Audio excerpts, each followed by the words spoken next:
Welcome back to the Journey podcast. In this episode, we are going to share a little bit about our stories, who we are exactly, and how did we get to this point. Would you want to kick it off, Jake? Sure. So lending in real estate, I think more so than anything is entrepreneurial. You don't have a boss telling you what to do. So the world's your oyster as far as what you need to do in your business. Right. There's a bunch of people that have been very successful in this business that can tell you what you need to do, but everybody has different success doing things differently. So it's really a game of trial and error, right? If open houses is where you get a bunch of your leads, double down on open houses. If you do 100 open houses and you've gotten 2 leads, well, shit, maybe just because your mentor told you to do open houses, that might not be your bread and butter, do something else. So I've always loved entrepreneurship. Okay. In, I think, 8th grade it was, I was buying and selling Jordan tennis shoes. I'd buy them on eBay. I'd fix them up. I'd buy them at like thrift shops like Goodwill, sell them. I would say from like 8th grade to 11th grade. And it wasn't like a full business. Mm-hmm. It was just like on the side. And I didn't even know entrepreneurship was a word. I just liked kind of making money. I made about $10,000, which during that time period was kind of just my spending money. Yeah. I didn't have a whole lot of expenses. It was just going out with friends and stuff. So that's what I used for that. And I really enjoyed it. In college, I played college baseball. So I did the exact same thing with baseball gloves. There's apparently a big hot market for like old Nike baseball gloves, oddly. So I'd buy them, fix them up, find them on Instagram. I had a different approach. I'd actually DM players in the like major league. And I'd say, hey, I know you don't want my money. I will donate to a charity of your choice if you could give me some old baseball gloves. So they would say like, yeah, a glove was $400. So they'd say donate $200 to this charity and I'll give you 5 gloves. Next thing you know, I have 5 new gloves to the market that no one's had that was a professional player. Nice. So I was able to make... That's awesome. Yeah, it's a hustle. And I didn't even think anything of it. I was just being creative. I wasn't thinking like... It didn't feel like a business. It was just like, man, I love these baseball gloves. I love making money through these baseball gloves. What's like a different avenue for me to do this that no one else is doing? Right. And I hadn't taken any business classes yet or anything like that. It just came so natural to me. It didn't feel entrepreneurial. It just felt like crafty ways to make money and have some fun. That's really the beauty of entrepreneurship to me. It's like you don't know how to swim, but you jump into the water. Right. So you just learn it as you go. And you figure it out, and everybody has a different stroke. Yes. It's all different. So yeah, I did that. And then, even graduating college, I didn't know I was going to get into letting, and that's what I did out of college. I didn't know that there was jobs that were like entrepreneurial versus kind of like 9 to 5 sort of work. So I thought I would have hustles on the side, still do that, have my fun doing that, and just get a desk job that I put in my hours, and that's that. But I got an awesome opportunity with lending right out of school. It was right after COVID, so there wasn't, or right during COVID, so there wasn't a whole lot of hiring going on. Right. But interest rates were low. My mom's friend is a lender, fantastic one. She had a spot open on her team. Joined her team, had some success there, learned the business a little bit, joined a different team, same story, some success. And then December of 22, until now, which is August of 23, we started our own team and are having a good amount of success here. Yeah, I remember that day when you texted me, just letting you know I'm switching teams. Yeah, switching over. Yeah, and it's been really like positive and totally. Yeah, no, it's been. But awesome. What was your major in college?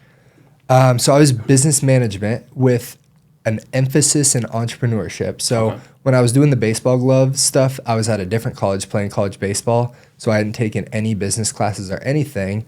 Went to Santa Clara University for a business major, and they had entrepreneurship as the minor. Okay. Had learned a little bit about what that was and realized I had been doing it all along.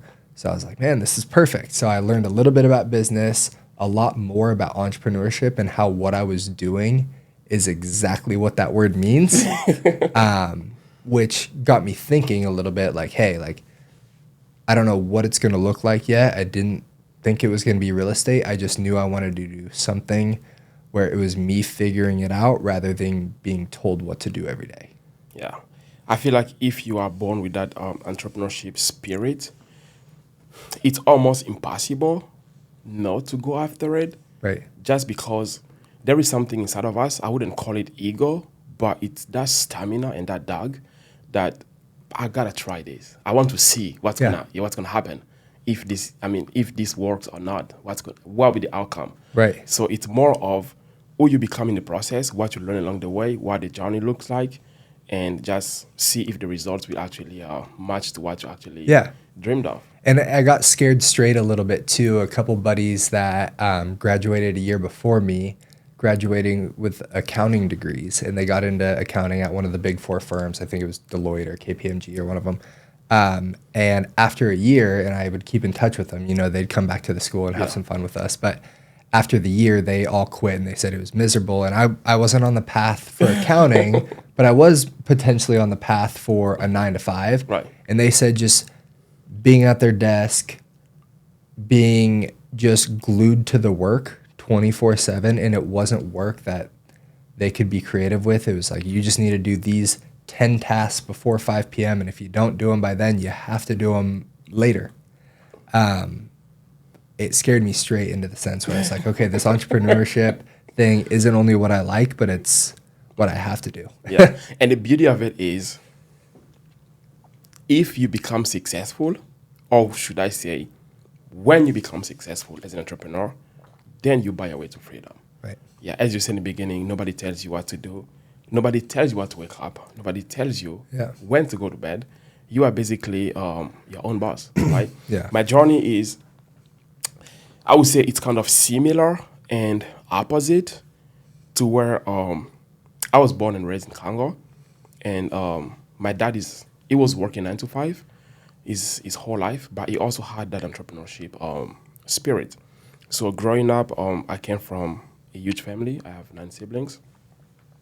Got 3 brothers and 6 sisters. So very young, all of my brothers, they left home. They went to the UK. And I was the only guy at home. I believe, they left in 2000. I was 7. So I couldn't travel with them because my mom would, she wouldn't let me go. I was too little. But that was probably one of the best things that happened to me, because being the only guy at home, I had to basically step up and man up really super early. Mm-hmm. My dad was busy working, but he used to start shops, and we had a little transportation company where we used to own taxis and stuff. So being the guy at home in my culture, basically you should be the one to shadow your dad, and whenever he's gone, you in charge, right? Okay. So I remember at 12, he started that little shop outside of our house for me to just start selling small things like candy, cookies, and all these things. So his idea basically was to keep me off of the street, right? So when I would come from school, I would just stay there, do my homework, and I have to run the shop. So I had no excuse to go play with my friends or to go do all these nonsense things that kids do. But I started to learn very early, what business means, what entrepreneurship means, what sales actually means. So I grew that small shop outside of our house to 2 big shops by the time I came to the US at 21. And I used to also manage our drivers that used to drive the taxi. But not really managing them, but they used to report to me, because when dad is not there, they have to talk to someone. And they'd be basically talking to me, then I'll be talking to my dad. And then so you got thrown in the role as the boss. Yeah, basically. And then my dad, if he has instruction to pass it along, he's going to also talk to me. Then I'm going to talk to these guys. They were older than me. Which is super entrepreneurial, right? Just get thrown into the fire and have to figure it out. Yeah, right. But then I used to also play football. I mean, you guys call it soccer, which is disrespectful, by the way.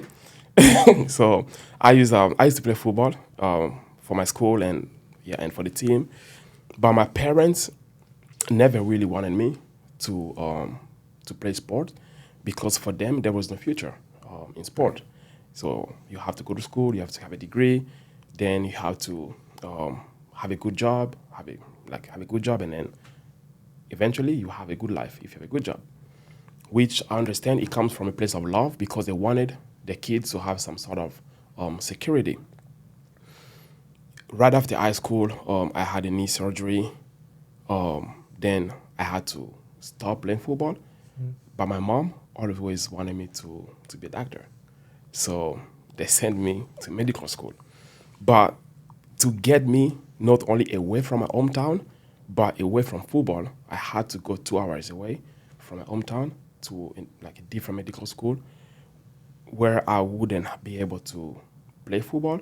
I wouldn't be able to hang out with any friends. Right. Basically, I knew no one in the medical school. I got there, first year, 1,600 students. It was packed, like packed as shit. I got there. Naturally, people will say I'm an introvert because I don't like openly talk to people easily. But I don't see myself as an introvert. I just observe a lot. And when I want to talk to you, I talk to you. Right. And when I start talking to you, I don't stop. Yeah. That is right. That's why we're doing this podcast, so we can talk. Yeah. So long story short, first I finished my first year in medical school. And out of the 1,600 students, only 34 advanced to the second year. Wow. Right. Based on like test qualifications or? It was hard as fuck. Yeah. Like medical school is no joke. Yeah. Yeah. And that was I even, agree. that was only pre-med. Like you go, I yeah, imagine, yeah, yeah. that was pre-med. So pre-med to get you to medical school. Right. So they have 2 sessions. The first session, out of 1,600 students, only 34 advanced. So after the exams, we have to all go back home. So I had to go home because between the exams and the second year, you have to do internship into hospital to shadow the doctor to learn about what they do. Like that was a requirement. Right. So I was doing that internship, and then one day my friend called me and said, "Bro, the results are out. We have to go see tomorrow, and I've heard only 34 advanced to the second year." Bro, 1,600 students. Yeah, 34. 34. Oh, shit. So I did not tell my parents that the results are out because I did not want them to know tomorrow they have to know the answer. So I wanted to see that first so I could find a way to tell them whatever the case Prepare was. one way or another. Right. I wasn't afraid to fail, but I wasn't that sure to basically advance either. So you were like in a limbo. So we got the results, and I saw my name. And I was like the first guy, he had 59%. The second guy had 59%. Then I had 58. And everybody else had 52 and below. And to pass, you had to have 50. Oh, wow. Yeah. And everybody else was below. I was like, oh, shit. But in medical school, I wasn't really happy. I was one of the best students just because I was studying every single day from sun up to sundown. No party, no friend, no nobody. Like I would go to class, I would come home, I would open my book, and then on the weekends there was no class. I would spend my entire day just reading. Right. That's what it took. Yeah. And one thing about me is like when I read something, I understand it. And once I understand it, I don't forget. Like the more you read, the more you understand, you just don't forget. Sure. Yeah, but then I had to come home and tell my mom, I did pass, and they were so happy. But I don't think I'm gonna go back. Wow. Yeah. So that was It wasn't for you. the toughest decision of my life because I figured I was putting in too much effort into medical school. It wasn't coming naturally, right? It was something I had to force. It had something I had to really work hard on. Versus when I talk to people, it comes in naturally. Right. Like I can literally sell a TV to a blind person. Yeah. Right. Yeah, just that simple, right? I was just good with people. I was just good with making connections. It was easy for me to connect with people. No matter who you are, I'm going to find a way to connect with you. Then I started to tell my parents, I just don't feel like not only I don't want to go back to medical school, but right after medical school, I don't see myself being stuck in a job I don't even like, right? Like going every single day for something. Sure, I'm going to be helping people in the hospital, but at what cost? I'm not gonna be happy, right? I just want to do something that's gonna make my life happier, but that's gonna also help me grow as a person. My mama cried that day. Oh, I bet. Yeah, and because I was going back and forth with my dad, kind of like arguing, and then she was like, "We spent all this money for you to send you to all the best schools, and you are coming home acting as if you were raised by animals." Man, that shit hurts. Right. Yeah, but I told him I have to leave. Gotta leave. You should have just told him you didn't pass. That could have been worse. Yeah, probably. Yeah, so yeah. Then my dad, he went to his room, slammed the door. My mom was just crying. Then I went to my room. Then the next day, another meeting. Then they asked me, "So what do you want to do?" I said, "I want to go to America." And my dad was like, "Man, you are throwing your future away. What are you going to be doing in America? How are you going to get there? Who do you know there?" Right. Right? I said, "Dad, I don't know, but I'm going to figure it out." But at this moment, my gut is telling me, I got to go to America. Sure. So I need you to either support me or to not support me. But either way, I'm going to America. Then he left. 7 months, he never talked to me. Wow. 7 months, he never looked at me. He never picked up my phone. So if I work in one room, he's gonna go to the other room. That's how much he was hurt. Then one day he called me and he said, "Where do we start?" I said, "I don't know. I have no idea, but I'm gonna figure it out." So I went on Google, I started to do some research. At the time, I wanted to go to Canada because Toronto, for some reason, I don't know, was my favorite city in the entire world.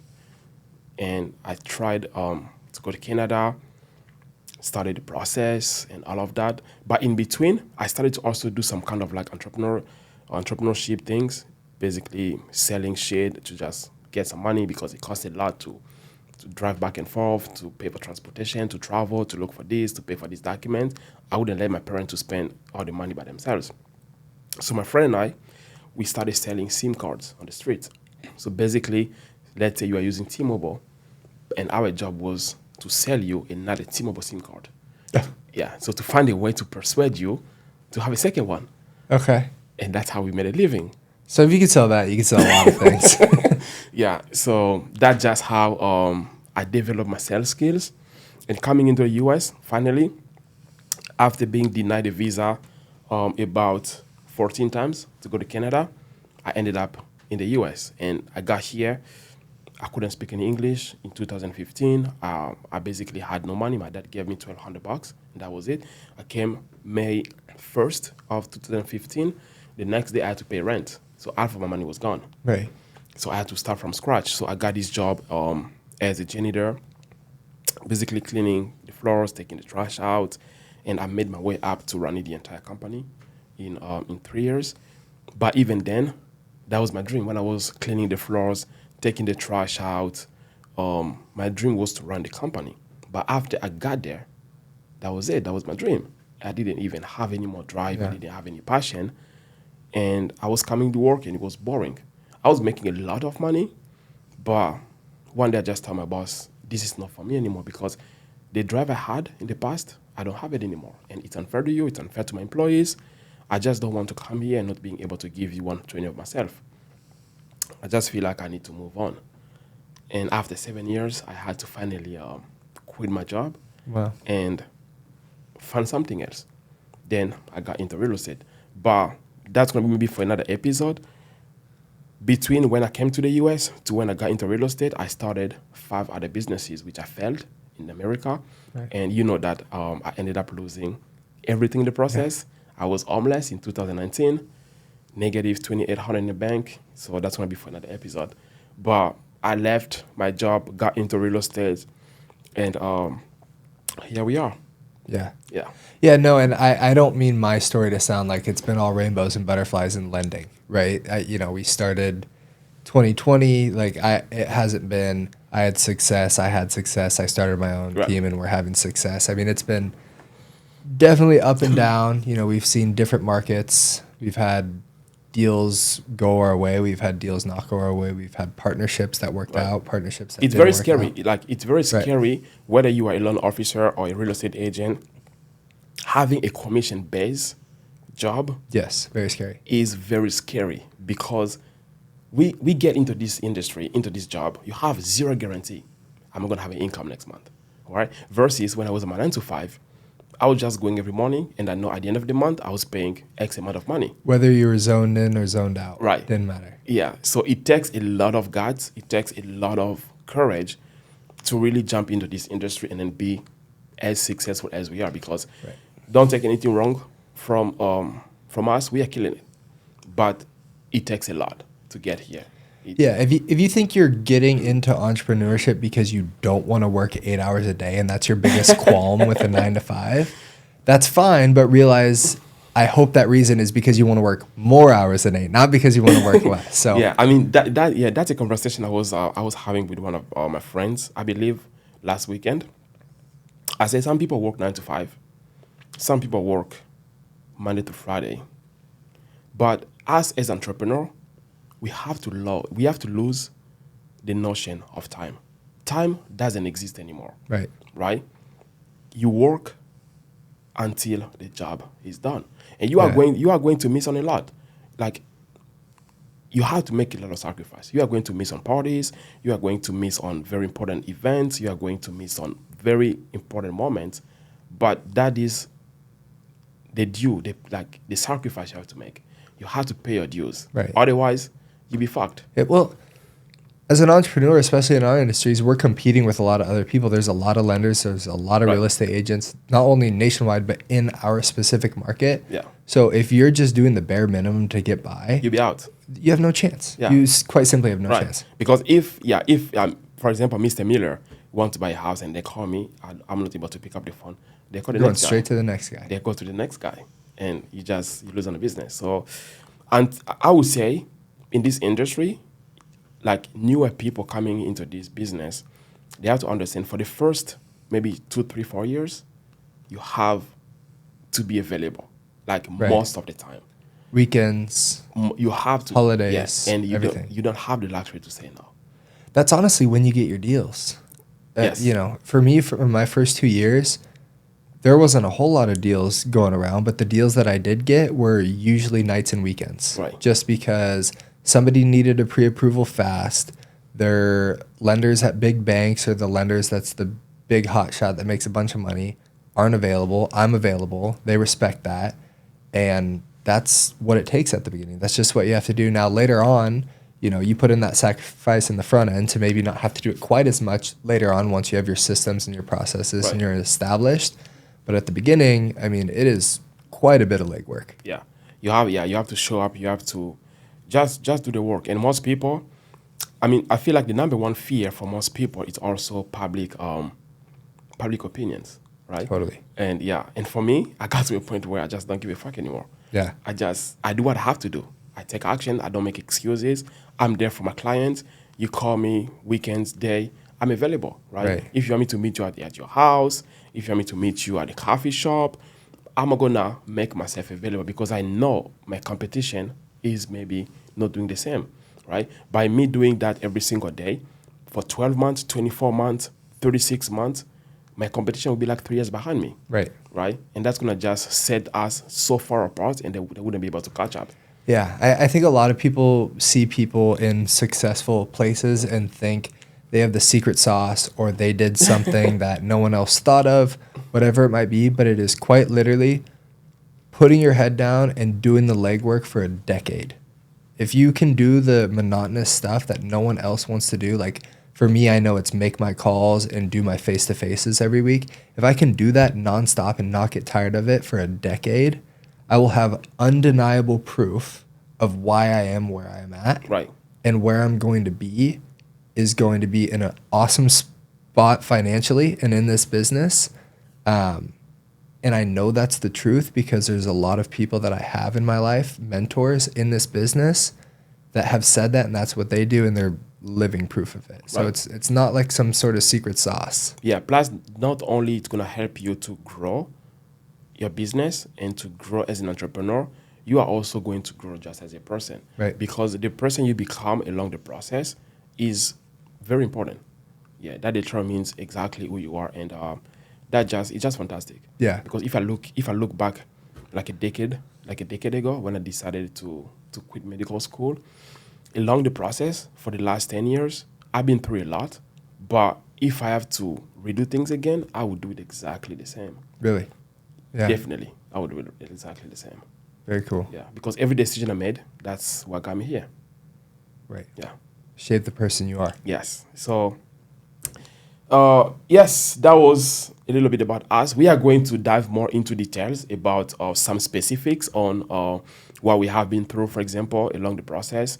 Also share with you some of the mistakes we made, some of the challenges we face, or why not, just to help you. It's not only like always sunshine and rainbow. We've been through a bunch of shit Yeah. that we are going to be. I'm going to be transparent. I will tell you exactly all the mistakes I made and all the decision I made that got me into some difficult situation. But all of that combined is actually what made me who I am today. And this is exactly what got me into this industry and being able to build the business I have. So thank you, Jake. We will see you on the next episode. Yeah. See you guys on the next one.